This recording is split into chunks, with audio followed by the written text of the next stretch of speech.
So as I was mentioning, these can tabulate about 8,000 ballots per hour. However, it's much slower than that during an election because they're completing lots of chain of custody document and logs.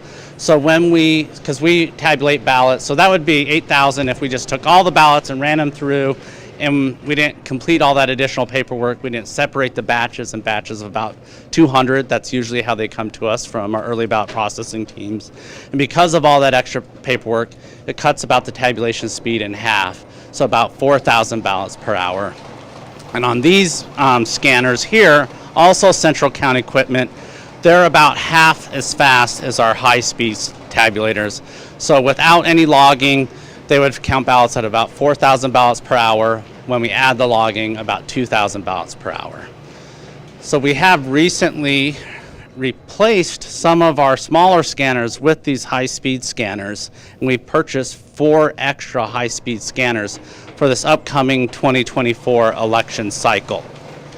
And that is to try to be able to get more ballots through the process a little bit quicker.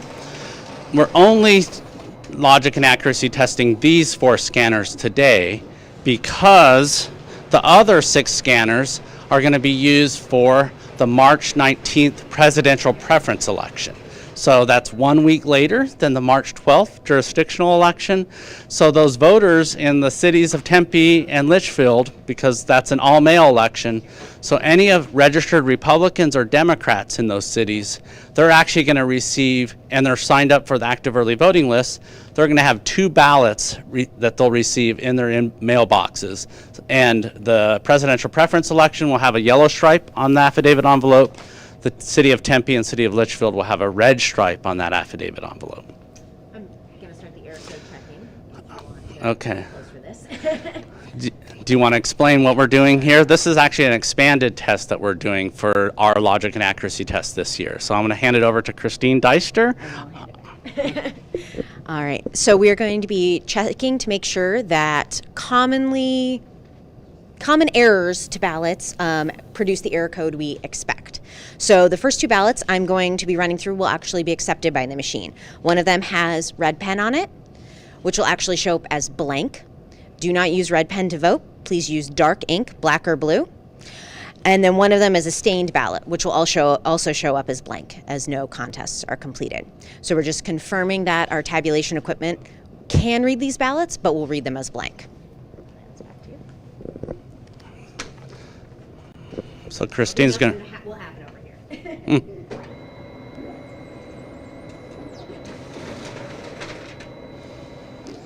And the reason we program our equipment not to read red ink is because we have to create all those manual logs as those chain of custody logs. And our staff use red pens in this room when they're completing those logs. So there could be a chance maybe a staff member would drop a pen and it could make an inadvertent mark on the ballot. So if that were to be the case, we want it to be in red ink, and then our tabulators wouldn't then be able to tabulate that ballot. All right. The next 4 ballots I'm going to be testing will all produce error codes and will not be accepted by our machine. One of them is simulating what we call a double feed. So if you fill out your ballot at the kitchen table and you get something sticky on it, when we put it in the stack of ballots, they can stick together. So this is actually 2 ballots. We're simulating a double feed, or 2 ballots stick together. We've taped them together for the simulation. Another common error we have is folks accidentally cut their ballot and then we'll tape it back together, but incorrectly. So as you can see, half the ballot is taped backwards. And then another common error is something will get in the timing marks around the ballot. So we've drawn in them for this example, but anything could get in there: food, a sticker, pen marks. So that's the example there. And then another example is one that has been ripped. Now, to be clear, if one of these happens to your ballot, the best practice is to either request a new ballot by mail, or to go in person and get a replacement ballot. Do not send your ballot in if it has one of these errors. However, we are checking to make sure that if that does happen, if one gets through, if somebody is not watching this live feed and they don't know they shouldn't do this, that we will catch them and that they will go to the manual duplication process, whereby a ballot in this state that cannot be accepted by these tabulators will be duplicated onto a new clean ballot. The voters' choices will still get counted, and they will be counted on a ballot that can be tabulated with our election equipment. And that duplication process is done by a bipartisan board, so a Republican and Democrat reviewing that ballot, duplicating exactly how that ballot was filled out by the voter. They create the marrying numbers, so they'll assign a marrying number to the original ballot that was damaged, and also a marrying number to the ballot that gets tabulated, so we can always trace those back to verify that that ballot that gets counted matches exactly the ballot that was submitted by the voter.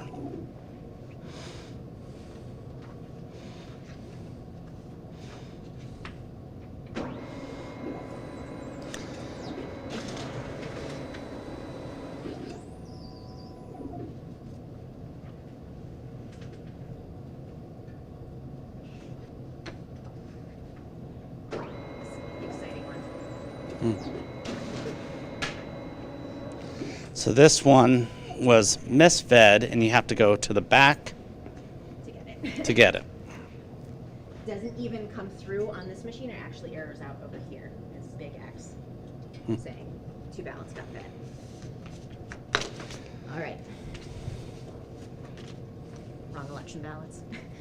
So we always test ballots from prior elections to make sure that they won't be tabulated and read by our equipment. It's just a standard best practice that was implemented by the Secretary of State, and we've adopted it for our local elections as well. And our tabulation equipment should not read a ballot that was from a prior election. And these are actually from a future election. These are test ballots for the PPE. Oh, yeah. These are for a future election. These are test ballots from the presidential preference election. So if they were to come back in the wrong envelope and end up as part of the jurisdictional election, we're going to show that they cannot be counted as part of the jurisdictional election.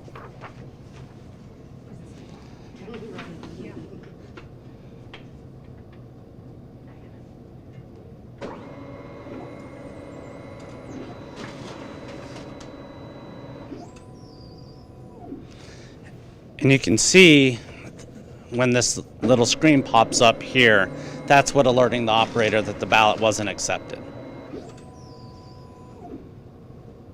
you even view the ballot to see what the error is? See that this isn't a ballot for this election. That's our error code checking. So we're done with our error code checking. Now we're going to be heading to something called electronic adjudication. So if a jurisdiction is using the electronic adjudication, they have to include it as part of their logic and accuracy test. And so electronic adjudication happens when a voter may fill out a ballot and their voter intent isn't very clear. So reasons for that could be maybe they've used check marks and a ballpoint pen to fill out their ballot, and they only fill out a tiny bit of the oval. Well, that tiny bit of the oval may not be filled in sufficiently for our tabulation equipment to say, is this truly a vote or not? So that would be as registered as an ambiguous mark. Our equipment would then highlight that for that electronic adjudication to see, can they determine, is this a vote? Then a voter was using check marks to vote their ballot. Other instances will be sometimes voters overvote. So if the comment is a vote for one, so that means they should be filling in only one, but they fill in.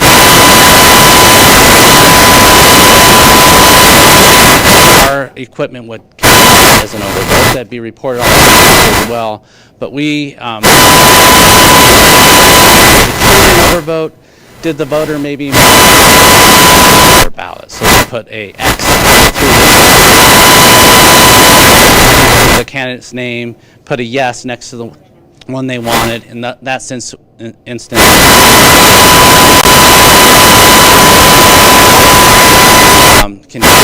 if they can do C vote. The other very common thing that would go to electronic adjudication is our equipment can't read voters' handwriting. So if they fill in the write-in oval, they write in a name, then we need that bipartisan board to determine if they were first-day valid write-in candidate and which candidate to award that vote for. Every action that our electronic adjudication boards take is logged within the system. It's actually placed an audit mark on the back side of the ballot on a separate PDF that goes along with the ballot, and then they complete manual logs of every action that they're taking. And after every shift, they will review those manual logs that they complete with the system-generated logs. So here's an example of a write-in. So they put in the write-in here, and then they've written the write-in candidate. So then we can look to see, is this a valid write-in?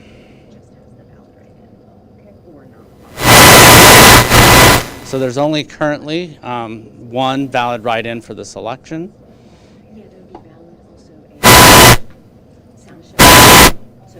And here is an example of a marginal mark.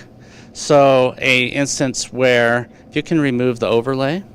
So you can see they've clearly filled in this instance for a logic and accuracy test, the voters filled in the no oval. But they are also slightly filled in the yes oval.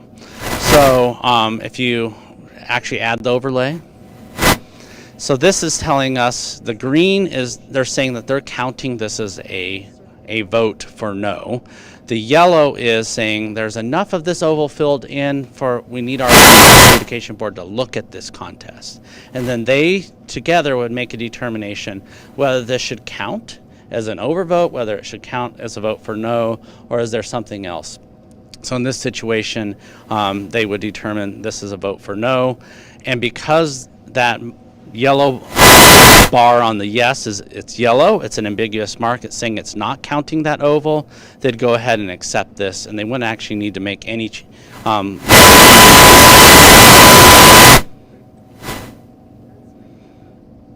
and here's an example of a overvote, right? So it's a vote for one. They need to select, they should only be selecting the yes or the no, but the voter filled in both ovals. And believe it or not, voters do this sometimes. So in this instance, the team would not be able to determine voter intent. They'd be able to say, nope, this is a true overvote, and they'd leave it as that overvote and hit complete. And this looks to be an example of a ballot, right? So the reason why sometimes a voter don't end up doesn't end up entering the oval in any way, or that target area that the so they need to maybe they end up circle, or maybe they're circling the candidate's name rather than filling in the oval. But in this instance, it is completely same here.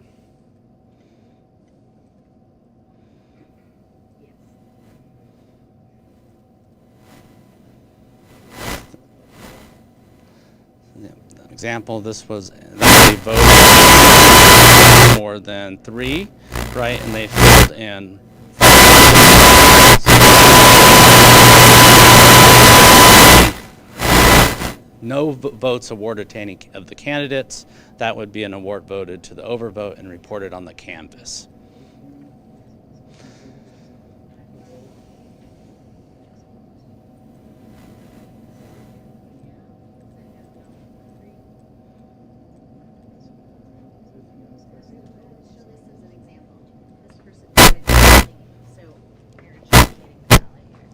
Oh. So it came blank. Yeah, so here's describing a situation that would send a ballot, completely blank ballot to adjudication. So here the voter, instead of filling out the oval, they put an arrow next to their choice. In this case, against the yes. So the team would be able to determine, yep, I can determine voter intent, and then award this vote to yes, which it was currently reading as it went through the system as a blank ballot.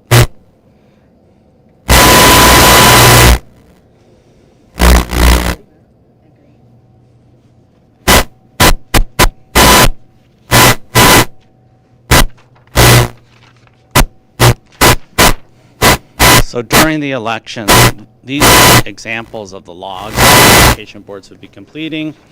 So here's the handwritten log that they would be completing for every action that they take. And then here would be the system generated log. And at the end of their shift, the bipartisan boards will review this handwritten log with this system generated log to make sure that they match. And the boards take this job very, very seriously. Sometimes at the end of every shift, it can take upwards of an hour or more for them to perform this reconciliation between these two logs.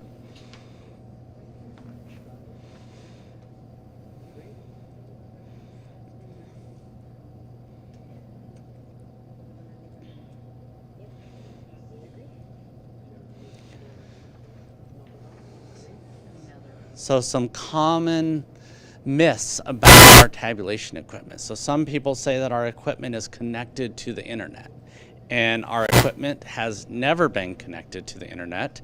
And one of the ways that people can see that is through these wires that we have. So these are exposed racking that you can trace every piece of,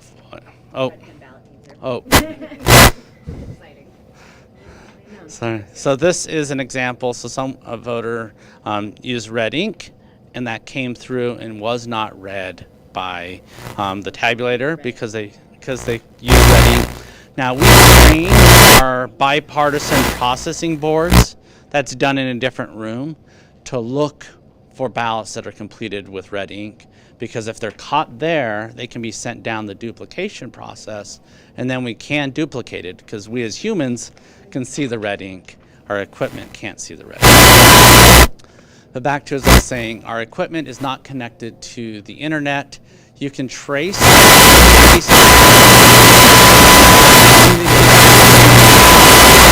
racking all the way to the secure server room, right, and trace those here. And none of the equipment then would be able to access the internet. It's all a closed room. This server room is very secure. There's only 4 individuals in the entire department that have access to this equipment. So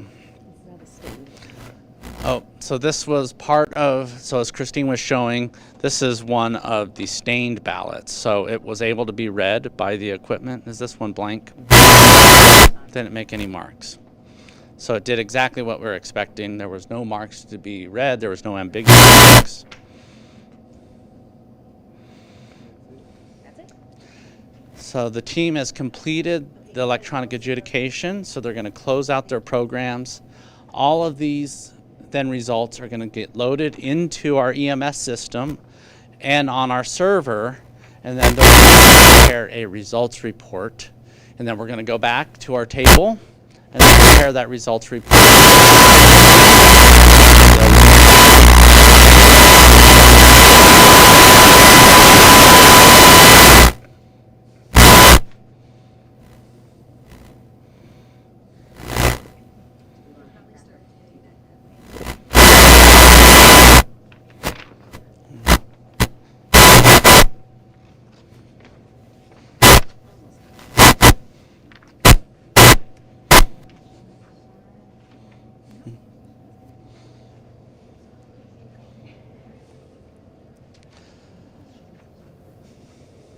I think we're going to go back to the table where we started for the comparison.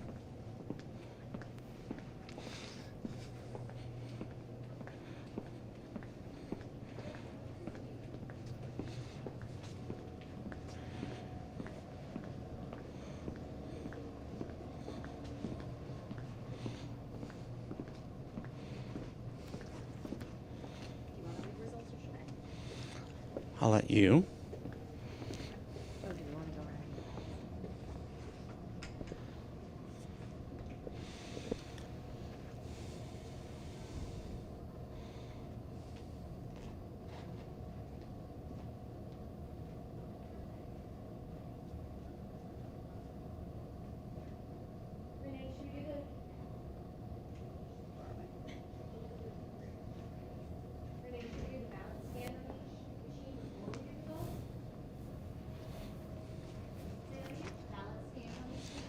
So while we're waiting for the results report to come, just wanted to highlight, so this is the log that our team did today that verified that there were no ballots run through any of the equipment before we started the LNA. This is the log. So when we're tabulating ballots for an election, we always do that with the political party observers present. And it's actually, and those aren't our staff members, those are appointees by the political parties. So they will come in and we have them at the beginning of every shift and at the end of every shift fill out something similar, but it's on a golden form. So they'll walk around with our staff members. Our staff members will have to enter their secure passwords to log into the equipment, and they verify that no ballots have been counted on the equipment at the very start of our tabulation. Then every shift thereafter, they're verifying that the numbers match all the way throughout the process. So with that, are we ready? Okay, so they're going to go verify the numbers before we review the reports. Do you want to read results or should I?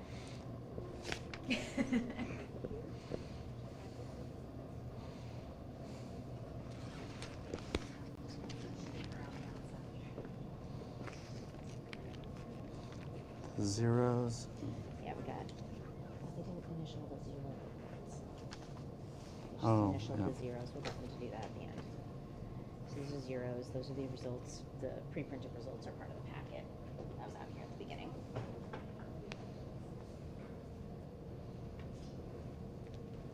So many items.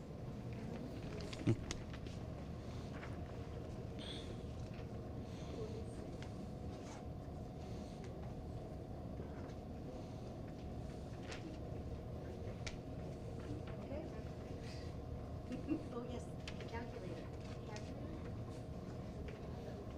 Oh, leave it on the other table. We were gonna use the phone. Oh, we can. Oh, I have. Okay, it's not good. 118, 27, and 80. 340. And that's with Christine's 2 extra ballots. Mm-hmm. Yes. All right. Yep. So it's good to check. Okay, I'll go first.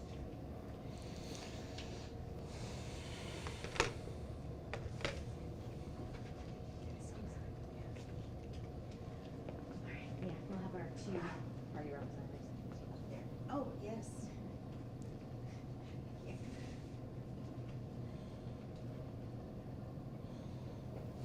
So Angelica and Renee will have to go sit over here, and then Renee will sit here.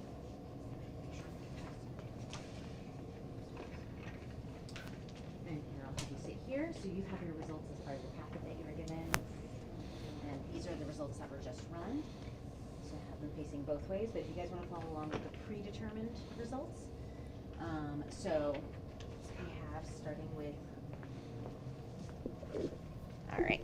So as the results in the packet you were issued as you came in are going to match the results that we just ran as part of our test. So we're going to start with Litchfield Park Proposition 480. So we're looking at the yes votes. We have 12. The no votes, we have 20 for 32 total votes cast. Does it match? Yes. Thank you. For Tempe Mayor, we're looking at the candidate Woods. We have 36 votes cast. And we have 7 write-ins. So if we jump down to the write-in totals here, we have for a qualified write-in, Peter Kovacs, 5, and 2 not qualified write-ins. Does that match? Yes. Excellent. Moving to the backside here for Tempe City Council member. We have for the first candidate, Amberg, we have 46. Doreen, 92. Randy, 138. David, 184. Hugo, 230. And 0 write-ins for a total of 690 votes. Does that match? Yes. All right, and for the Tempe proposition, for the yes votes, we have 36, and for the no votes, we have 72. and with 108 total cast. Does that match? Yes.